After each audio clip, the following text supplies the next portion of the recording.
আসসালামু আলাইকুম সুপ্রিয় দর্শক মণ্ডলী, আমি মুহাইমিনুল হক আছি আপনার সাথে। আর আশা করছি সবাই আপনারা অনেক ভালো আছেন।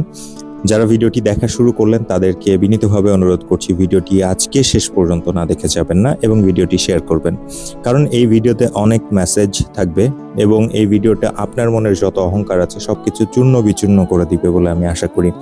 তো ভিডিওর শুরুতে আসলে আমরা মহাজাগতিক বিষয় নিয়ে কথা বলি।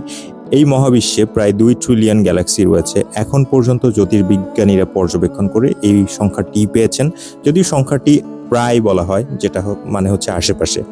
যাই হোক, এই 2 ট্রিলিয়ন মানে হচ্ছে 2000 লক্ষ কোটি গ্যালাক্সি, এবং এই 2000 লক্ষ কোটি গ্যালাক্সি বা ছায়াপথের মধ্যে মিল্কি ওয়ে নামে একটা গ্যালাক্সি আছে, যে মিল্কি ওয়ে গ্যালাক্সিতে পৃথিবী রয়েছে। এবং এই মিল্কি ওয়ে গ্যালাক্সির অভ্যন্তরে প্রায় হচ্ছে আপনার 400 বিলিয়নের মতো গ্রহ নক্ষত্র রয়েছে। 400 বিলিয়ন বলতে কতটা জানেন?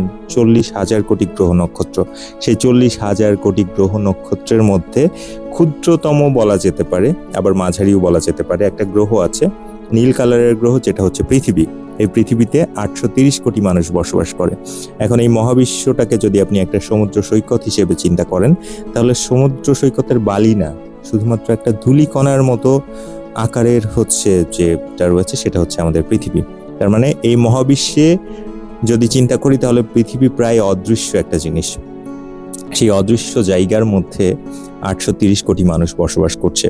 এই 830 কোটি মানুষের মধ্যে আপনি একজন, যে মানুষটা নিজেকে ভাবছেন আমি অনেক বড় কিছু হয়ে গেছি, আমার অনেক টাকা পয়সা, আমার অনেক ক্ষমতা, আমার আত্মীয় অমক, প্রধানমন্ত্রী আমার অমক, তাই না?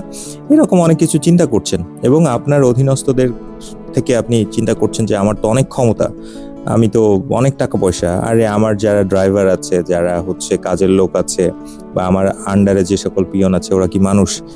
ইচ্ছা মতো খারাপ ব্যবহার করছেন এবং দাম্ভিকতা দেখাচ্ছেন। আসলে চিন্তা করে দেখুন তো, যেখানে পৃথিবীটাই প্রায় অদৃশ্য এই মহাজাগতিক বিষয়ের মধ্যে, সেখানে আপনি কে ভাই? এই পৃথিবীতে সবাই মানুষ। কেউ যদি হালাল রুজি উপার্জন করে থাকে, আপনার কিন্তু তার প্রতি খারাপ দৃষ্টিভঙ্গি রাখার কোনো সুযোগ নেই, আর আপনি এটা রাখতে পারেন না। মহান আল্লাহ তাআলাই তো বলেছেন যে যার মনে যাররা পরিমাণ অহংকার রয়েছে সে কোনোদিন জান্নাতে প্রবেশ করতে পারবে না। ইংরেজিতে একটা প্রবাদ আছে, big position comes with big responsibility. আপনি যখন বড় অবস্থানে আছেন, আপনার রেসপন্সিবিলিটিটা বড়। আপনার আন্ডারের মানুষকে আপনার দেখভাল করে রাখবার জন্য, তাদের অসুবিধা সবকিছু দেখবার দায়িত্ব আপনার, এবং সেটা নিরসন করবার দায়িত্ব কিন্তু আপনার। আপনার কিন্তু তাদের উপর ক্ষমতা বা দাপট দেখানোর দায়িত্বটার জন্য ওই বড় অবস্থানে দেওয়া হয় নাই। সুতরাং আপনারা যারা এরকম চিন্তা করেন, যারা এই ভ্রমের মধ্যে আছেন যে আমি হয়তোবা কি না কি হয়ে গেছি, এই ভ্রম থেকে বের হয়ে আসতে হবে, কারণ আমি আপনি কেউ কিছুই হইনি। সুপ্রিয় দর্শক, আশা করছি ভিডিওটি আপনাদের ভালো লেগেছে, এবং যারা এই ভিডিওটি দেখলেন হয়তোবা আপনার চিন্তা শক্তি কিছুটা হলেও বিকশিত হবে এই ভিডিওর মাধ্যমে। এবং যারা নিজেদেরকে খুব অহংকারী মনে করে, তাদের সাথে হয়তো ভিডিওটি শেয়ার করতে পারবেন না, আপনারা মোটামুটি এটা আপনার টাইমলাইনে শেয়ার করলে অনেকের কাছে এই মেসেজ চলে যাবে। সো ইয়ার ভিউয়ার্স, আশা করছি ভিডিওটি আপনারা শেয়ার করবেন, এবং এই শেয়ারের মাধ্যমে হয়তোবা কারো না কারো চিন্তা শক্তির কিছুটা হলেও পরিবর্তন আসতে পারে, এবং সেটাই কম কি, তাই না?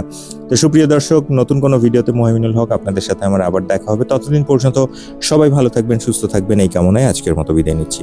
আল্লাহ হাফেজ, আসসালামু আলাইকুম।